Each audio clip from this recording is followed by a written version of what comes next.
Dear colleagues and students, ladies and gentlemen, good morning. I'm Wang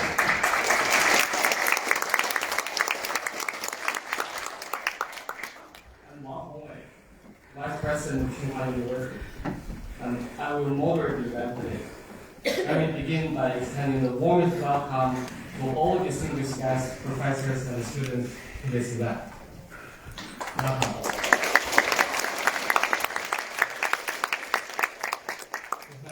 Today to host the speech by the Honorable Prime Minister Anwar Ibrahim from Malaysia. And now I would like to invite Professor Qiu Yun, Chairperson of Tsinghua University Council, to deliver the welcome remarks on behalf of Tsinghua University. Professor Qiu, please.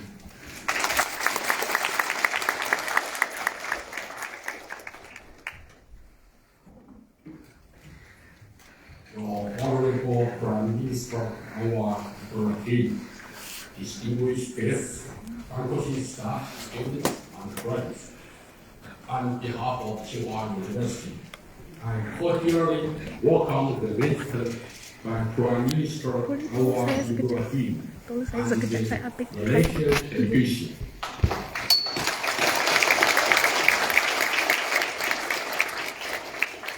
Prime Minister Anwar Ibrahim is the first foreign head of government to visit our campus since COVID-19 pandemic. It's our great honor to welcome you.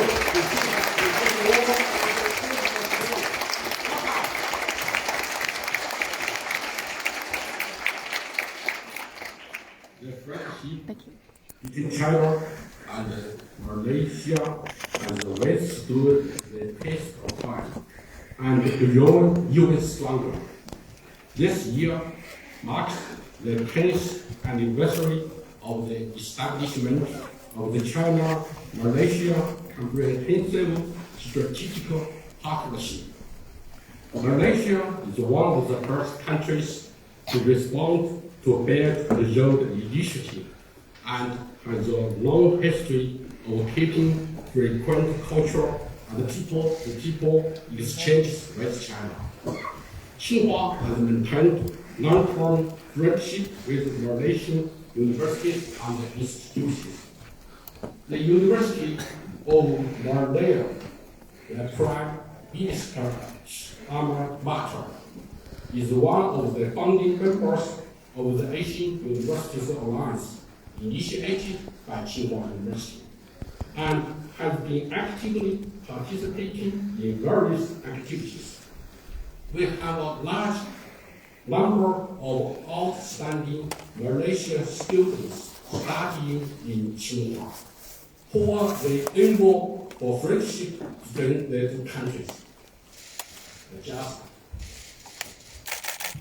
told is always that we are proud and the largest group of international students from Malaysia.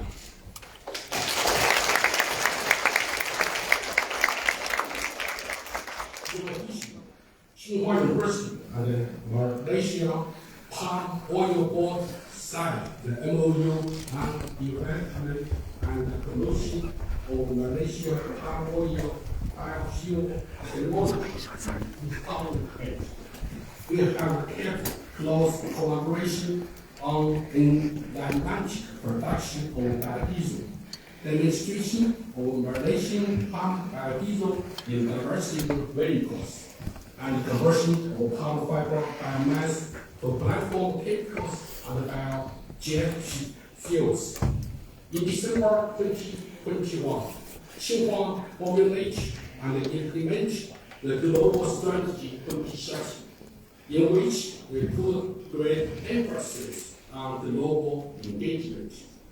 By actively promoting the plan for greater connectivity with neighboring countries, we will enhance exchange and cooperation with our partners in Malaysia in areas of education, research, personnel training, innovation, and so on.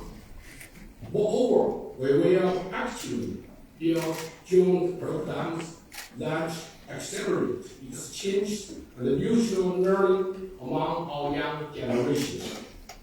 Your overview, we hope your visit to China and Tsinghua will be both productive and enjoyable. I believe that with your support, Tsinghua University, together with our Malaysian partners, will continue to promote educational collaboration, consolidate the foundation of cultural exchange, facilitate the smooth advancement of Belt and Road initiative, and make further contribution to building a community with a shared future for all mankind. Thank you very much.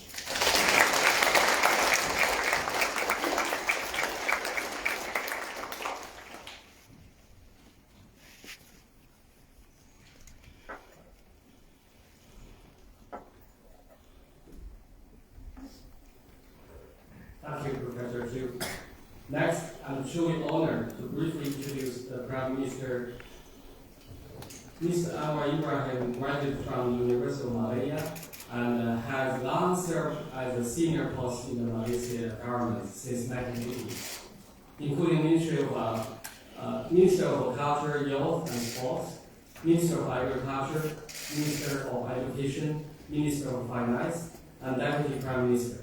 He has been the 10th Prime Minister of Malaysia since last November.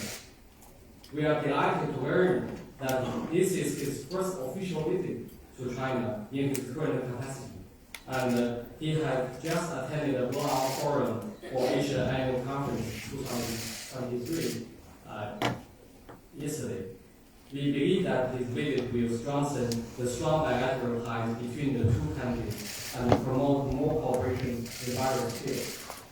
Now let's welcome Prime Minister Anwar Ibrahim to give us a speech with the title, The Asian Country, Peace and Prosperity Connecting the Continent and Beyond. Welcome.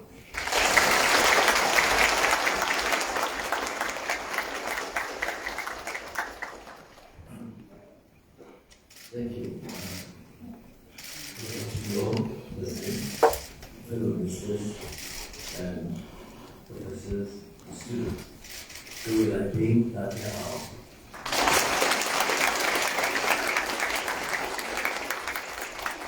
what do you expect me to say when we know that Tsinghua University is one of the most prestigious in the world, with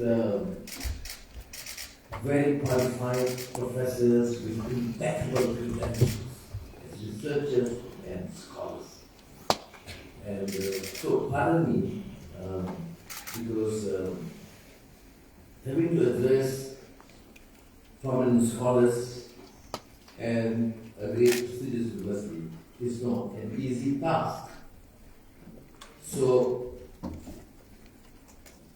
you have not only excelled in fields of research in science and technology, but you have also shown, as is the philosophy of the university, to embark on programs touching on concerns of humanity, on the environment, on climate, on public administration, and on civilization. That's why I think I have decided and chosen the right university to speak and address you all.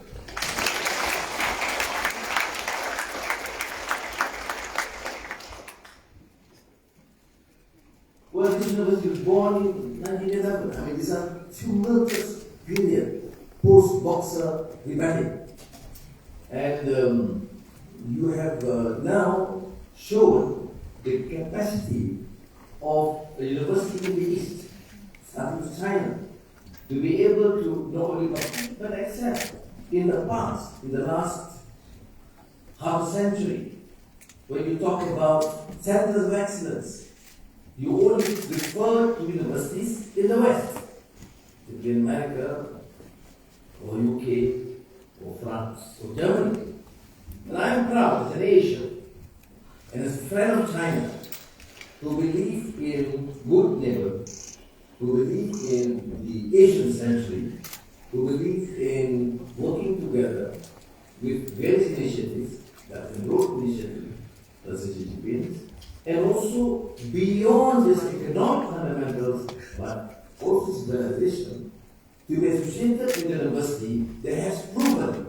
that we in China and in Asia can excel if we are focused on research and discipline in the academic field. So I must congratulate you and thank you for the achievement of this question.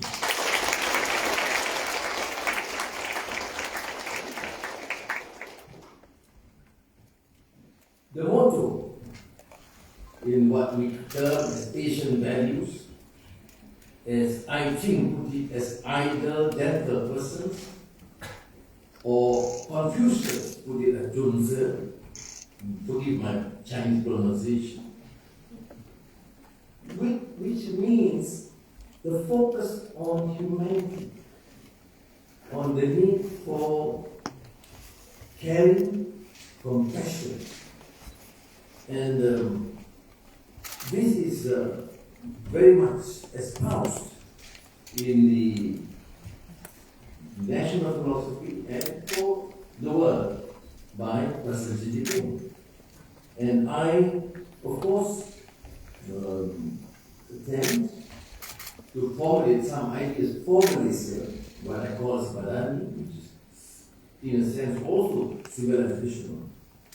We focus on economic fundamentals, because without economic achievements, you have had that experience.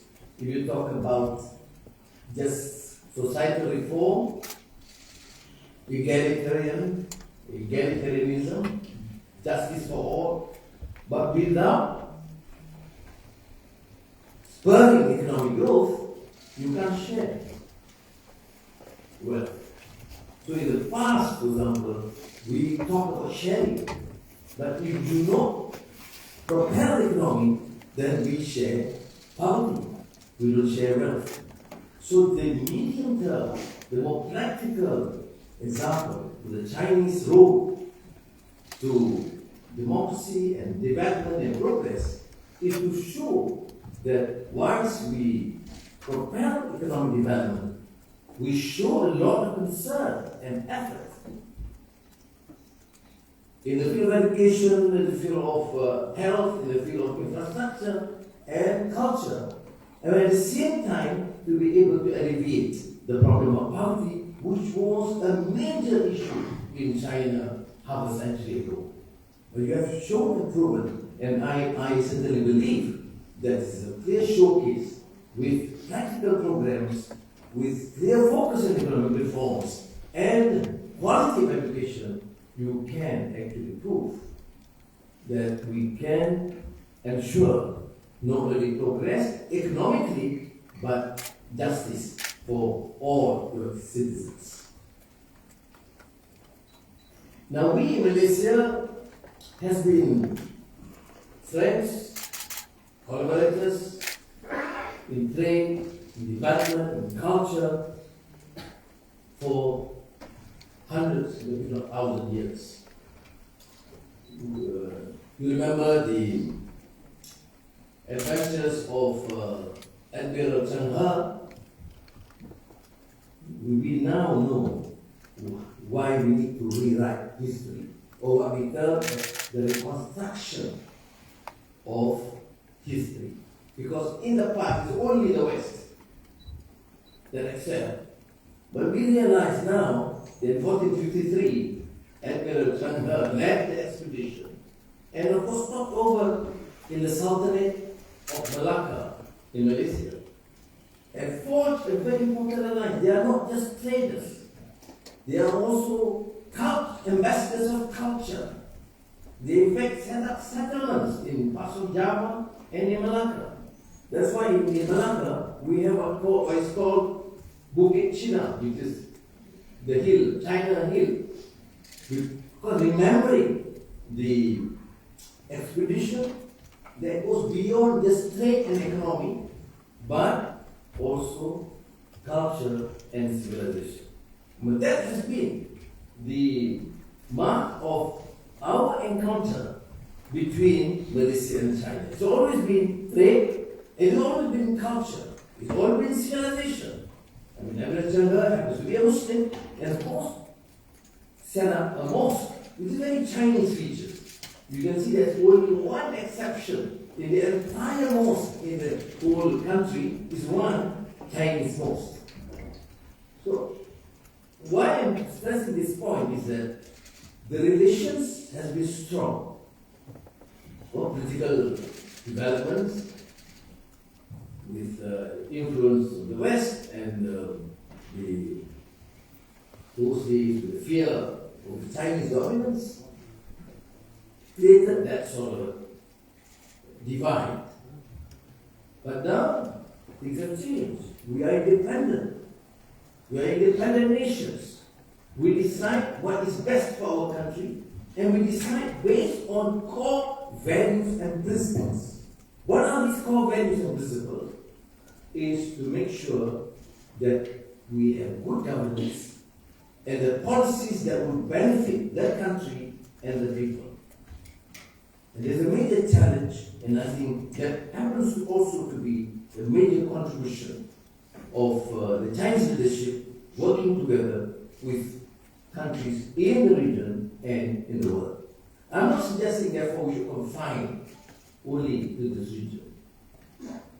It is a global village, which means that interaction must be throughout the world. But of course, preference should be ASEAN, which is our immediate neighbors, and China, with our important neighbor. Greatest trading nation with us, major investments. Hopefully tomorrow I can announce, after meeting President today and Prime Minister tomorrow, one to make major advance in terms of our relations, both in terms of economic, investments, trade, and also collaboration with universities. So, President Hugh Yong, you have a task to make sure that there's better collaboration with Malaysian institutions. I need not only the president's support, I need the professor's support and the student support that is work.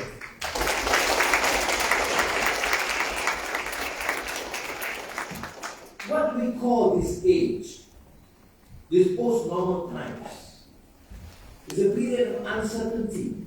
This is a theme for the World Conference in Hainan yesterday. Post-normal times would mean that there are things developing in a spontaneous, all at the same time. We talk about migration. We don't talk about Myanmar, Rohingya, into Malaysia, 200,000. We have 4 million from Iraq, Syria, across to Turkey and Europe. So everything happening spontaneously. It is called spontaneity. You see, this is the one secret.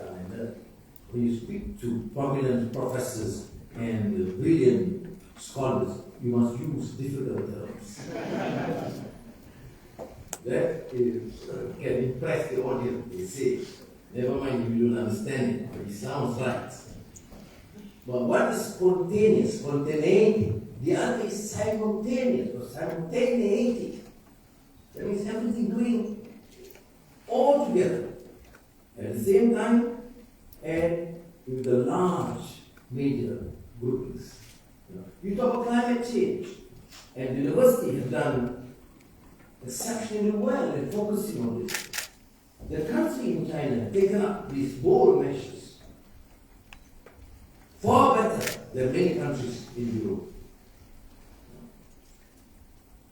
But climate change is not a peculiar matter that is affecting some parts of the world. It is simultaneous.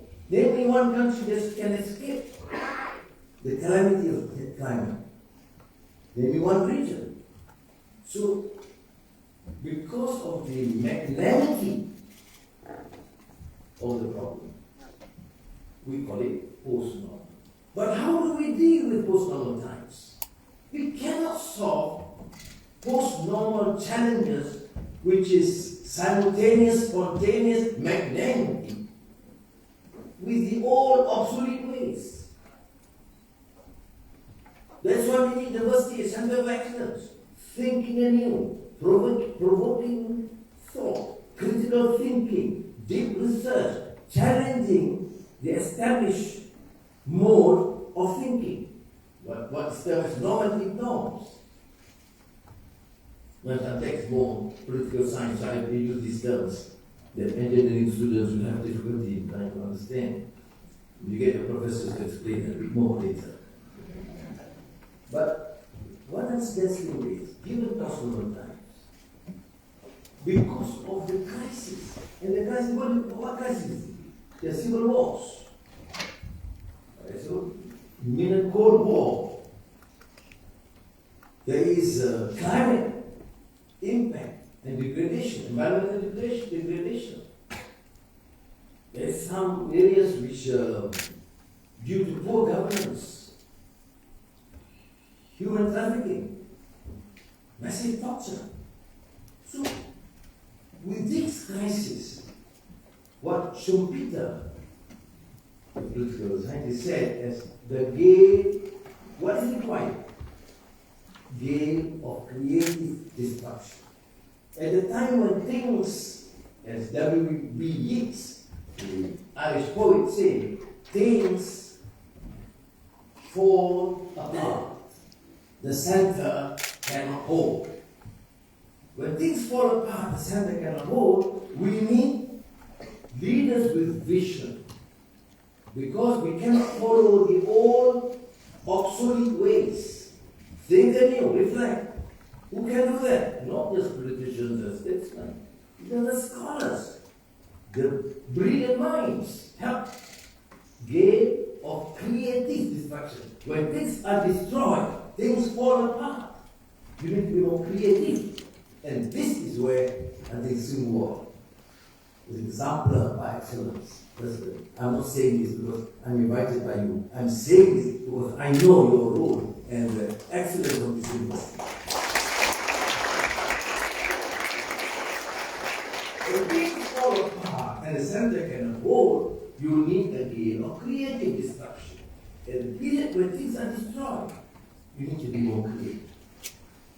I am impressed by President J.J. Bing's ideas because he went beyond the normal mode of thinking. Leaders talk about economic development, of aid, of humanitarian everything, but he extended beyond that, talking about finally, we are talking about humanity. Finally, we are talking about civilization. And that's precisely what we, Madani concept English, talks about. That goes beyond. When we talk about humanity, then issues must be solved. Different things. You must create, or because of this destruction, create something new.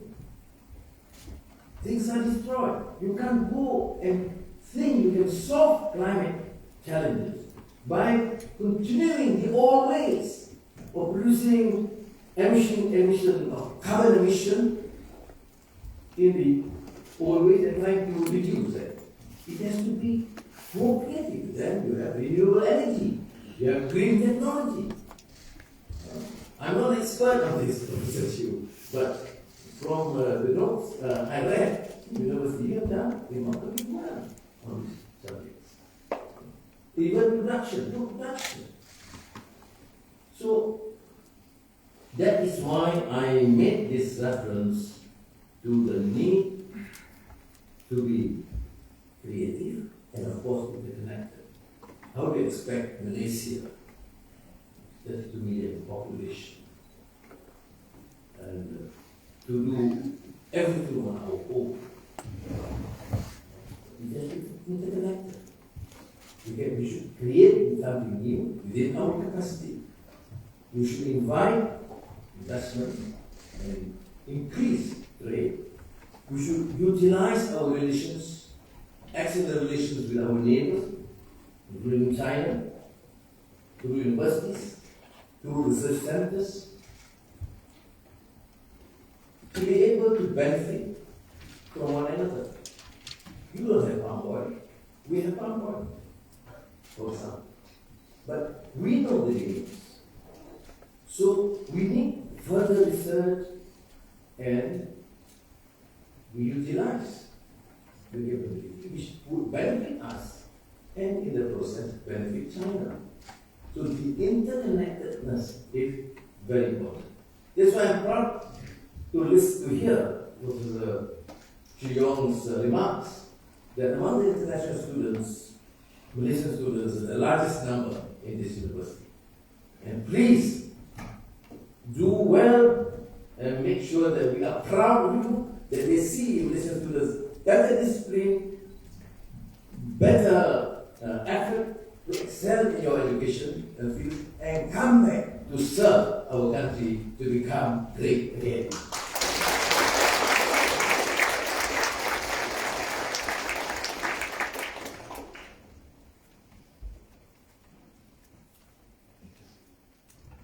So, let me conclude by saying that in these post-normal times, we require a generation, particularly among the young, who would offer benefit. I'm not suggesting that you can forget your legacy. Whatever one may say, I'm a Muslim, a Malay, but I benefit from the great sages of the past, of course, in my case, Prophet Muhammad, but I have benefited immensely from the teachings of Confucius, Langston, for example, because these are contributions to humankind. They were never, should I say, national. Their message is not tribal. Their message has never been parochial or racial. Their message is for humanity. So learn from the past. Be humble and accept that the past had immense contribution. But understand that the present challenges require us to think anew. Learn from the past. We cannot cut. Humanity and civilization does not begin yesterday. Does not begin in the last decade. It's thousands of years of culture and contribution. I know the contribution to one of the great books I studied and read in the Science and Civilization in China. They have reached 4 volumes in a great effort to understand science and civilization in China for thousands of years. And interesting enough, the interaction with other continents, including the Arabs and Muslims. And you ask me, where do I have the time to read all these classics and great works? Well, I happen to rest some years in prison. So that's why I had the advantage. But why I'm saying this is, why legacy is important? Because we are human beings. Sometimes in the crave for change, for technology, for advancement, for progress, we forget that there is a message to humanity. That your work is to strive for yourself, for your family, for your community, for your nation, and for humanity. So, the wealth of knowledge and the legacy of the great sages are important.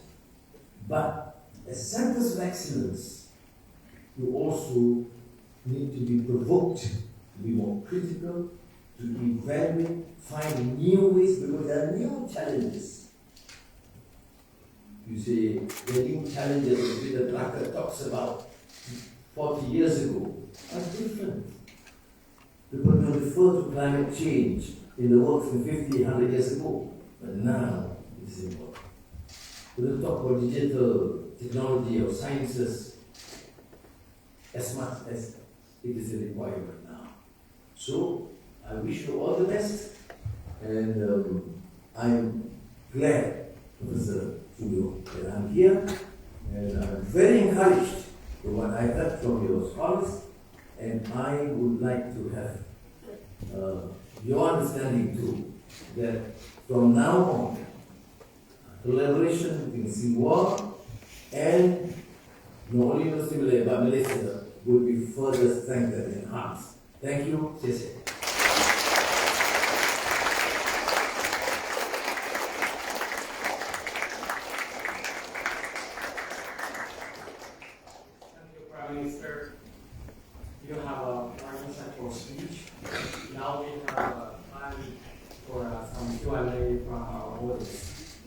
if you have any question, it's time to raise your hand. You can ask and ask.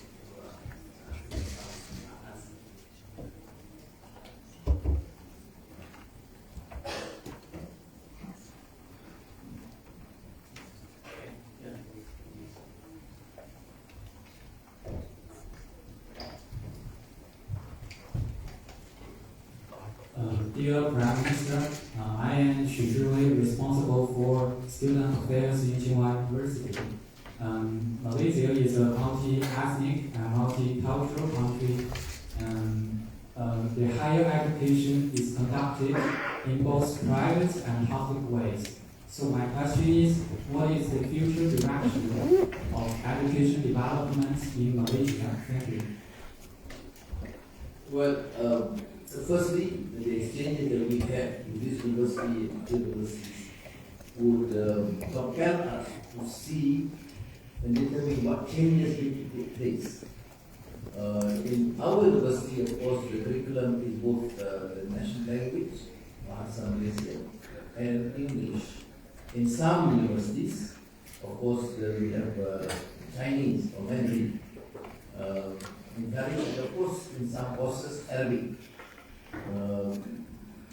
And I think that would be the way forward.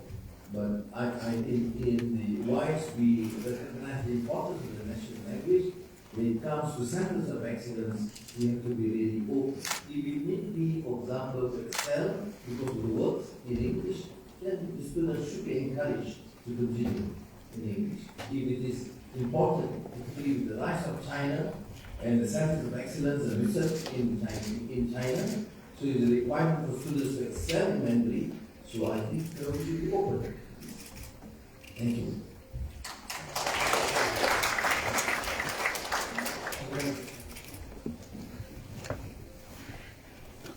Salam Suggestion. The Honorable, I'm a PhD student from School of Social Science. My question is, what specific measures would Malaysian government take to promote cultural and academic exchanges between the young generation of Chinese and Malaysian? Thank you.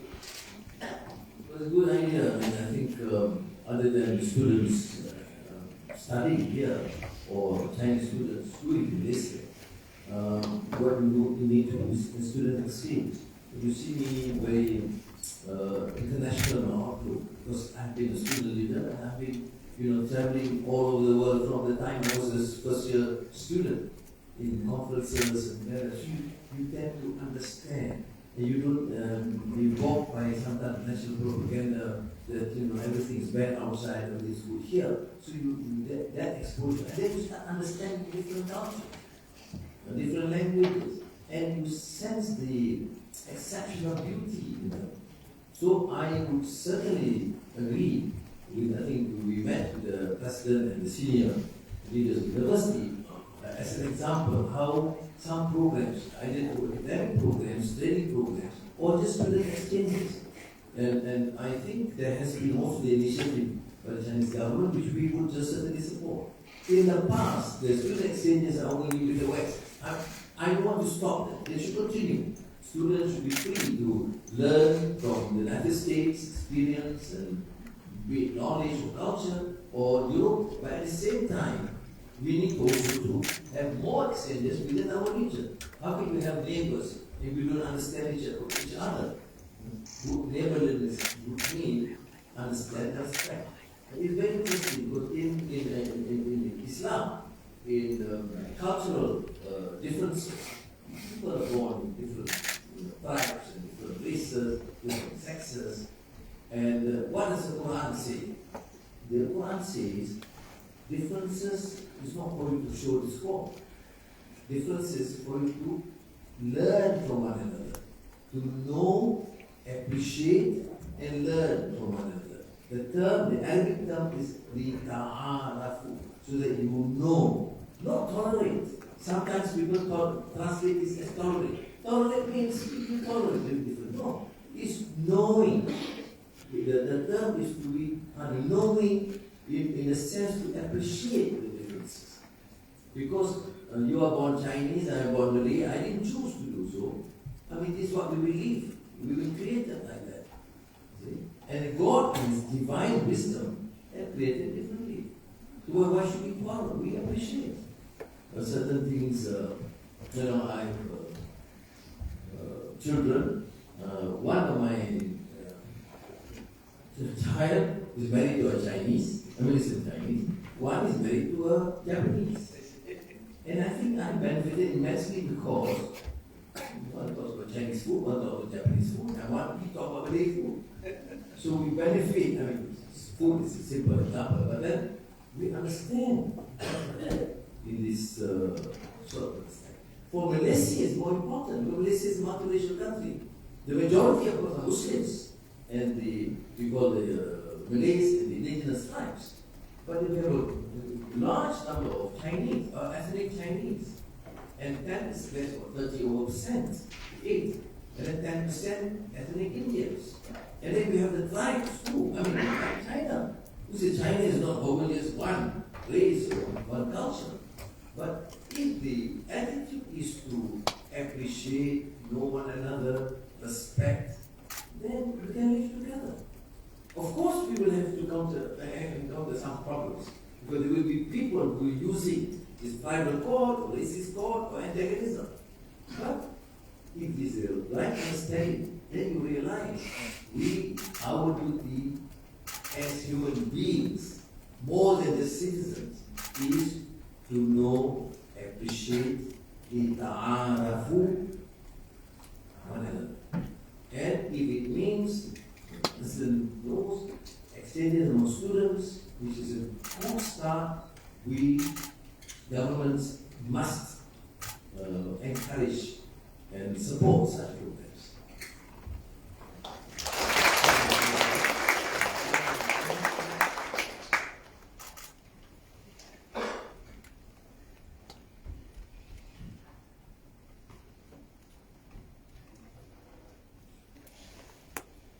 Dear Prime Minister, I'm Zhang Jingjing from the Center for Global Competence Development at Tsinghua University.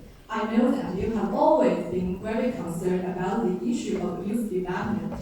Therefore, I would like to ask you, how do you think the young people from China and Malaysia can best contribute to the future exchanges between the two countries, and what can the government do to promote their participation? Thank you. Thank you. Yeah, I used to be a student leader, a youth leader, and so I'm biased, and I think if the initiative of course come from government centers or universities, for students, you say you can exchange, you can't afford to go and have exchange program without support, like university or ministries or government or civil society bodies or foundations, etc. So I would agree with you. How do you extend that? It will have a clear program.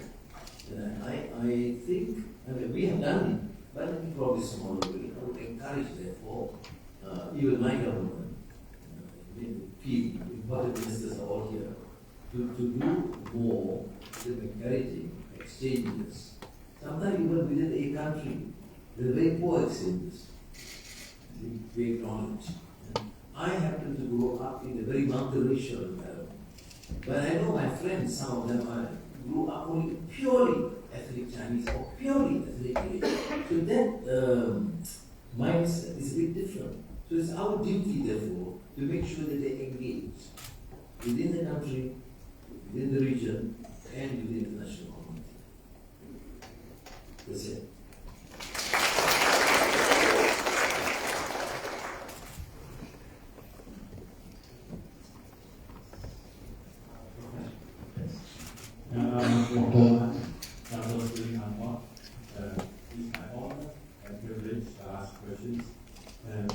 After listening to this inspiring and excellent talk, very exciting talk, as a Malaysian citizen and professor at Tsinghua, I'm so honored to receive your lecture, because usually I'm giving a lecture. Today I'm receiving this lecture.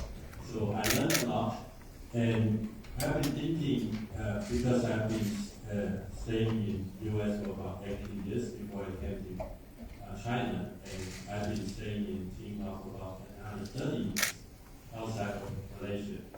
So, and these few years, the last few years, we feel uncertainties, as you mentioned, there are conflicts between big countries and also climate change.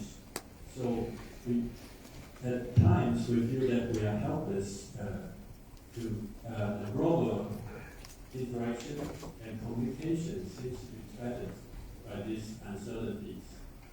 So as Asian scientists, I'm humbly thinking, what kind of unique cultural values that we can bring to the world or contribute to the world, global communications, and also dealing with the common values with the Western country, building and improving our global communications to make it better world and in your term, humanity. So how do we contribute? Thank you. Thank you, Rudy, as much as you are proud, because what I said, me, very proud of your academic excellence and capability, and also the fact that the great University Singapore can keep you as a professor in this university. Very appreciative of that. And a bit of time and persuade the president to send you to help out some of the programs in this year. Now, well, this is sometimes beyond us. I mean, the issue, for example, the tension between the United States and China. This morning, I was rushing because a friend of the United States, a very prominent guy, spoke to me, and he was looking at the war speech I made. He said, "No, you seem to be a bit biased." I said, "Why?" "You are a bit pro-China."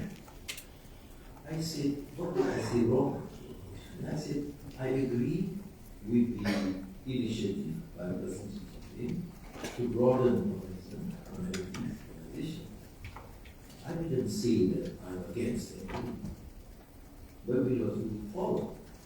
I don't see China as my competitor or a threat to us. No.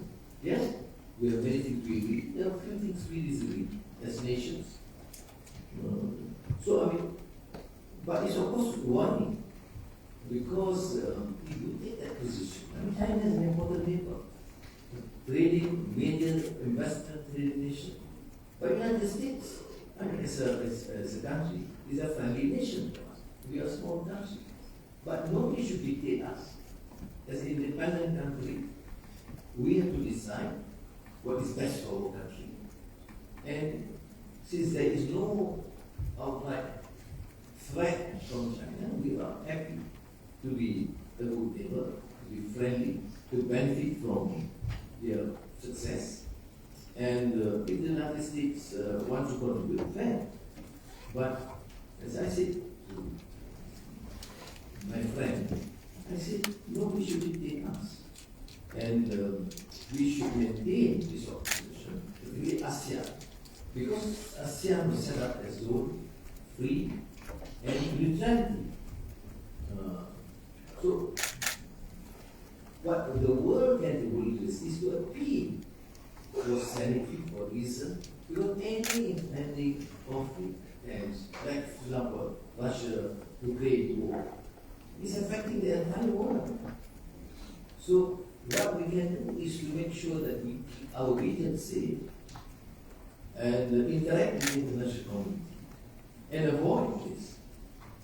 And to the best of our ability and the capacity to try and promote or espouse what we consider as good values, fairness, and justice for all.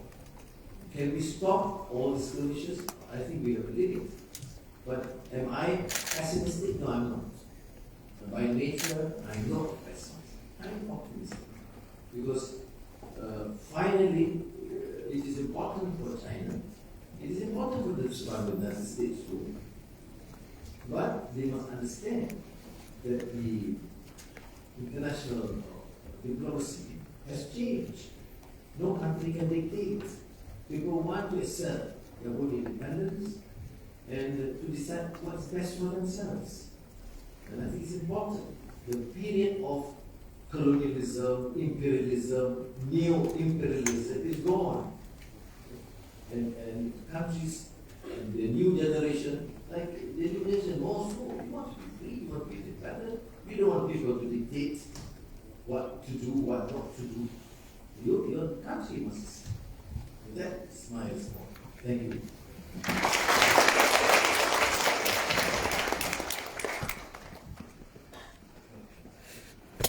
The Honorable Prime Minister, thank you for this opportunity.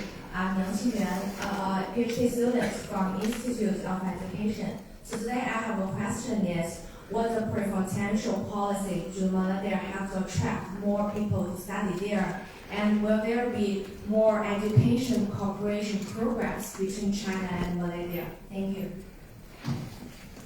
So right now, the good news is of course for Singapore, other universities do, or the Indian universities are expanding, and there is good response. Malaysia, for example, it will be very beneficial for us to get universities with such impeccable academic credentials to be able to further collaborate. So I sense that this is expanding, and expanding very fast. And it depends also on the leadership of these countries. In Malaysia, our policy, particularly the new government, is already over 4 months old. Very strong, is very united, and with clear policy. And the policy is about education to enhance the quality of education, including the quality of education and our universities. And one of the measures is to collaborate with outstanding premier universities. That's why I'm encouraging the Singapore University to have more programs and to interact with us. Thank you. Let's have the last question, Walter, over here. Your Honorable, I'm Zhang Yuzhuo, a master student from PBC School of Finance. Our Belt and Road Initiative EMBA program has worked closely with Malaysia, and there have been Malaysian officers participating in this program. So what do you think of the future opportunities brought to the cultivation of economic and financial talents by the cooperation between China and Malaysia on the Belt and Road Initiative? Thank you. As you know, the BRI initiative, the response from Malaysia is one of the earliest to past leaders have taken it, and we now support it. The only slight difference is we take a strong position vis-à-vis proper governance on our part in dealing with any international contracts with any country, including China. So it is not any problem with China, is a problem with Malaysia. So all future deals, infrastructure, or some other projects, either BRI or other arrangements which we are making, China is an important player because your technology, your engineering has surpassed many capacity the engineering firms throughout the world, and is cost effective. You look, my position would be, or the Malaysian position would be, does it have a capacity? Yes. Is it competitive in terms of price? If it is yes, we will proceed.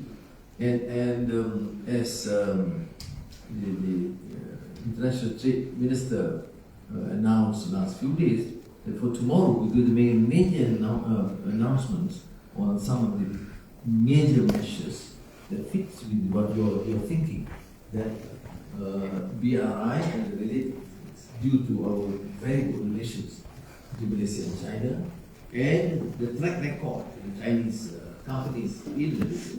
Of course, there are issues that we raise, and I also had a discussion in China with one of the major construction companies in China, talking about our concerns on training, on using local expertise, in all these things that we can discuss. But the fact remains that the project undertaken in the past has been satisfactory and competitive. And in the present administration, we have to be more transparent on our part with the Chinese in terms of what we need, what the terms are, and in my discussions in China, with one of the biggest construction firms, they seem to agree. It's not difficult at all. So I see a very good future in terms of these programs and projects between China and Malaysia. Thank you. Okay. For the sake of time, I know there's many questions that you want to ask because of time is limited. It's all briefing questions, and thank you, Prime Minister, to answer these questions. And let's thank Prime Minister again for his wonderful talk and also answering our questions.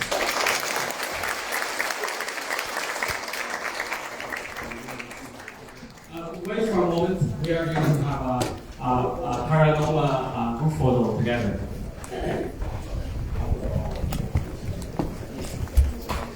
Keep sitting. Keep sitting. Keep sitting. Keep sitting. Please, please. Please be seated.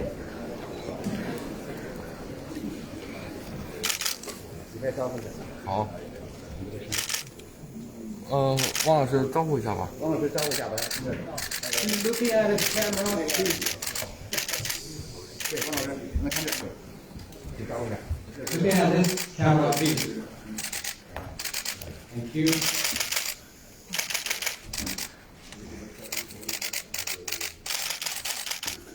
再来一遍啊。And more. 快点。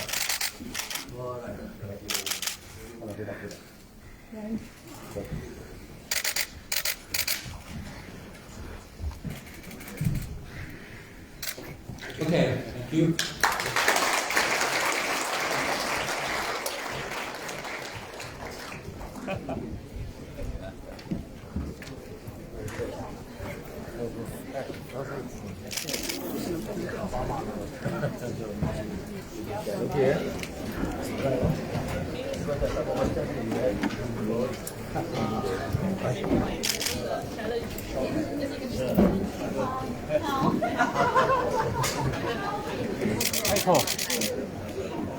Hello. Hi.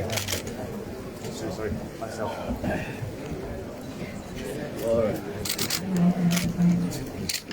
Sorry. Thank you. Thank you. All the best. Sorry.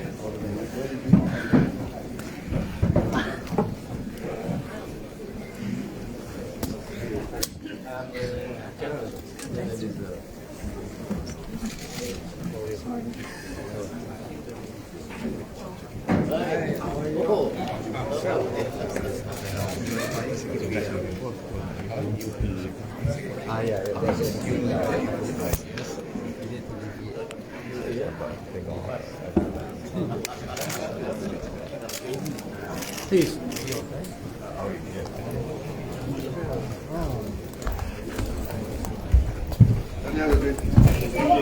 This there.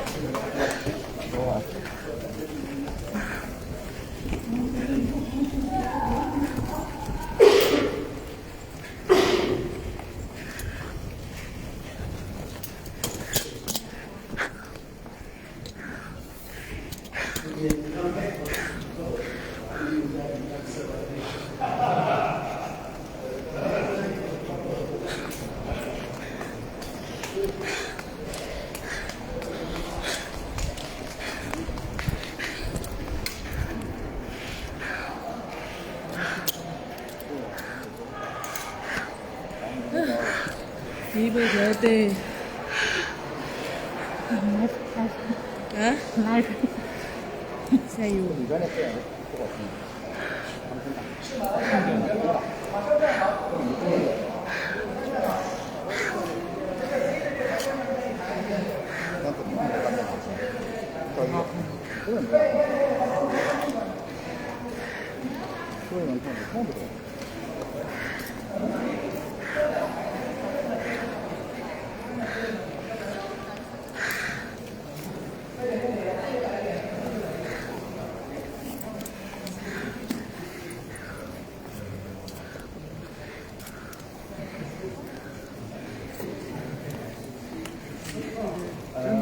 Tak center lah Sadiq.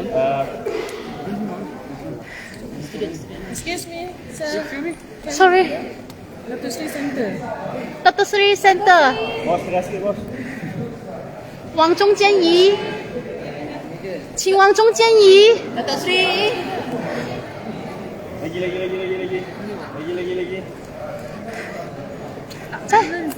再往中间移。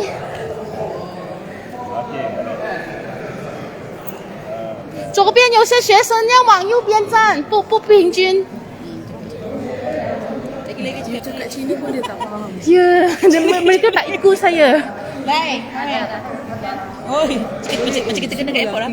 Oi. Lazak. Tak balance lah. Yang pendek tu. Kiri kanan, right and left. Aku tak faham right and left.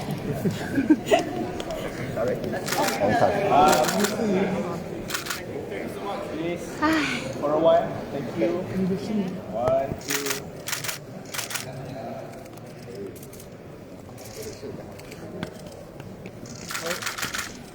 Okay.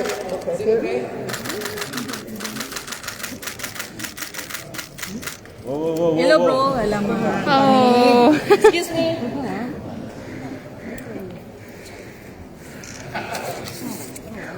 Macam tu aku nak block lah kamera dia. Lupa ajar. Begitu je dia masuk. Pendek tu. Okay, going outside. Okay, this way, please. This way, please. Mana?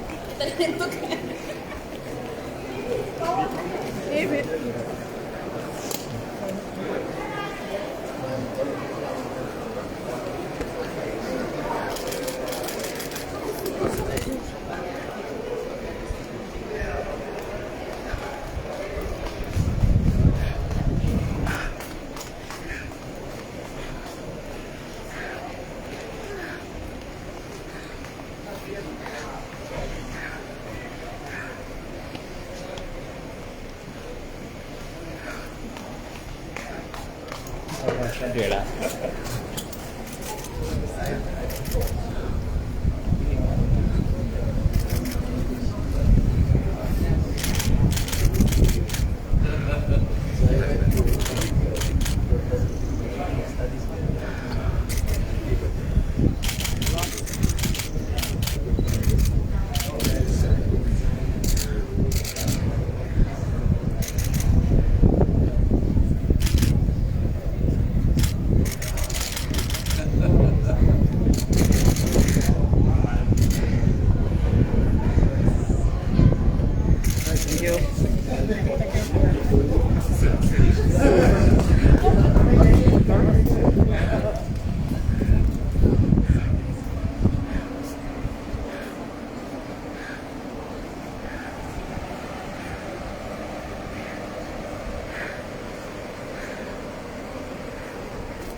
Yes, sir.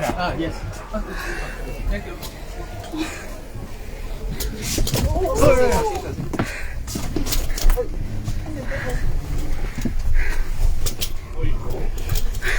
Thank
大家的收看，请大家继续留守东方日报，谢谢。